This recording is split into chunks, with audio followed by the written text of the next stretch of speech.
हकीम साहब, बात करना चाहूँगी उन बीमारियों को लेके जो व्यक्ति को घेर के तो रखती ही है और पीछा छोड़ने का नाम नहीं लेती। मैं दर्द के बारे में ज़िक्र करूँगी आपसे। अच्छा, कई बार पेशेंट को क्या है, डॉक्टर्स तरह-तरह की चीज़ें बता देते हैं कि पैरों में आपके ये हो गया है, वो हो गया है। कुल मिला के उसको दर्द ही होता है। दर्द के साथ एक सूजन हो जाती है या फिर नसें खिंच जाती हैं। ये जो तरह-तरह के नाम चल पड़े हैं बीमारियों के, तो व्यक्ति एक तो घबरा जाता है नाम सुन के। लेकिन क्या होता है कि खिंचाव के कारण ही, नसों के खिंचाव के कारण ही हमारी जो मांसपेशियों में दर्द है वो निकलता है।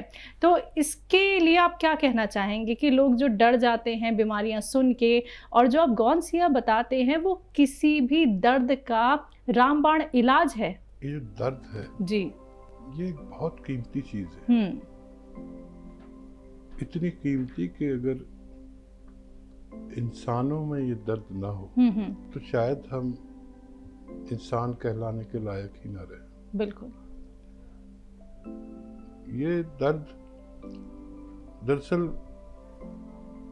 आदमी को तोड़ता है, जाहिर में तो आदमी को तोड़ता है, लेकिन ये पर्दे के पीछे इंसानों को जोड़ता है। देखिए, जब तक दर्द का एहसास नहीं होता इंसान किसी के साथ जुड़ता ही नहीं। मिसाल के तौर पर हमारे अगर दर्द ना हो तो हम कभी डॉक्टर के पास न जाएं।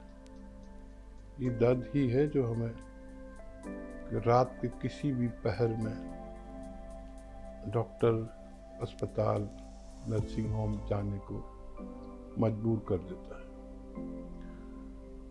ये दर्द है जब हमें उठता है और हम इलाज लेते हैं तो हमारे सैकड़ों रिश्तेदारों को पता चल जाता है कि उसको दर्द है, तो लोग आपके घर पर आते हैं आपके मिजाज पुरसी के लिए, आपके हालचाल जानने के लिए। तो ये रिश्ते जोड़ने वाला दर्द है। और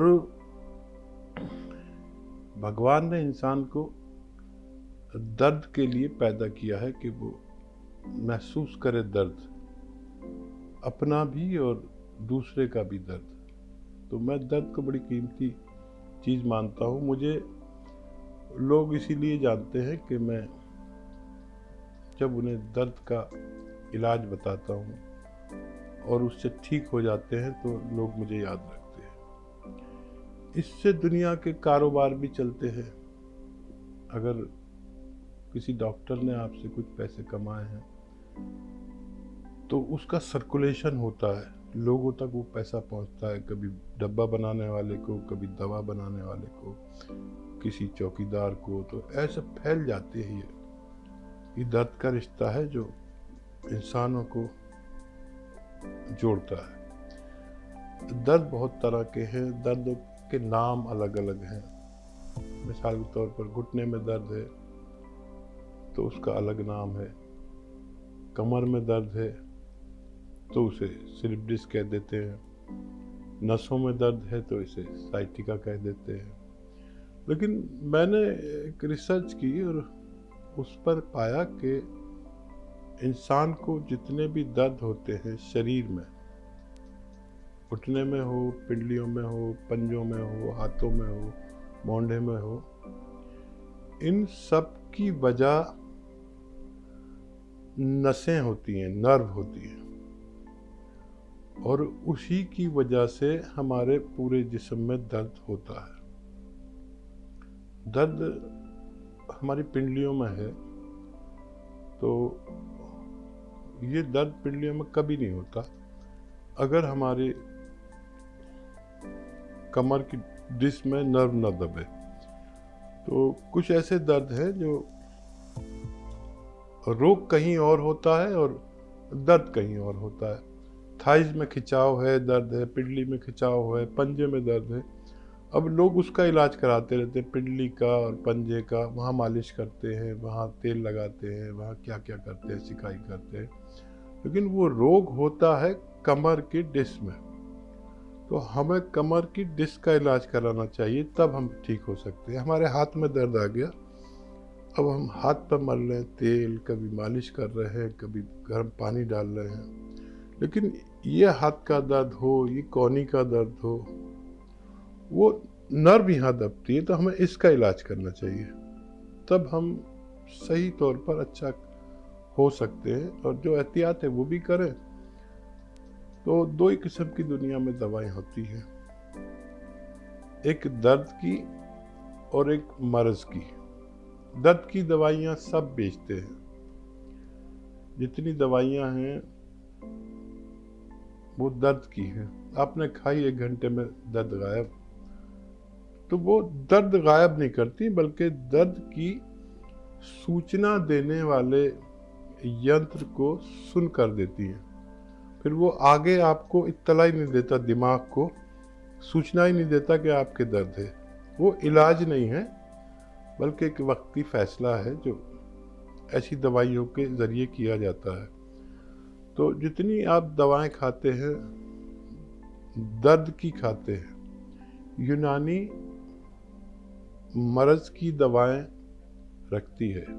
ये और बात है कि फ़ायदा थोड़ा सा देर लगेगी, महीना 2 महीना लग सकते हैं, लेकिन ये नुकसान नहीं पहुंचाती। दर्द की दवाई आपको फौरी तौर पर फ़ायदा करती है।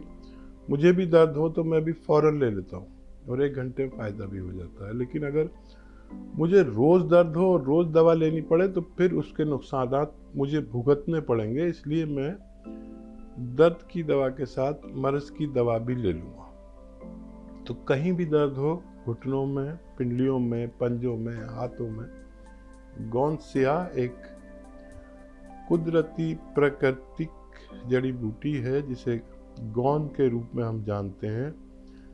बेशतर नकली मिल जाती है, असली जिन लोगों को मिल गई तो इसका सेवन आधा ग्राम 2 बार खाने के बाद पानी या दूध से लेने वाले को दर्द में फ़ायदा होना मुमकिन है। दिव्या ग्रेटर नोएडा से स्वागत है आपका। हाँ जी मैम, नमस्ते। जी नमस्कार मैम। वीर जी नमस्ते। जय हिंद, स्वागत। मैंने आपसे 2-3 दिन पहले पूछा था अपनी भांजी के बारे में जी। किसी ने बताया था कि नलों में सूजन है। तो वीर जी ने बताया था कि उनको नमक जैतून का पानी और बेल का मुरब्बा देना है। अब उसके साथ साथ उसकी ये प्रॉब्लम है, एक तो उसे कब्ज बहुत रहती है और एक जो डेट आती है ना, आती तो पूरा हफ्ता है लेकिन फ्लो बहुत कम हो गया। डेट आए और ब्लीडिंग हो तो ज़रूरी नहीं है कि बहुत ज़्यादा फ्लो हो, बहुत ज़्यादा खून आए, ये ज़रूरी नहीं है। ब्लड ज़्यादा आए ये ज़रूरी नहीं है। अगर एक कतरा भी आता है तो काफ़ी है। आदमी की शक्ति और ब्लड के हिसाब से ही ब्लीडिंग होती है। तो एक कतरा भी आए और वक्त पर आए तो काफ़ी है, इसे कोई रोग नहीं कहा जा सकता। खून की कमी हो तो खून की जांच करा लें, खून का ज़रिया बनाएं। और कब्ज़ ज़रूर होता है। ये जो मैं आपको चीज़ें बताता हूँ,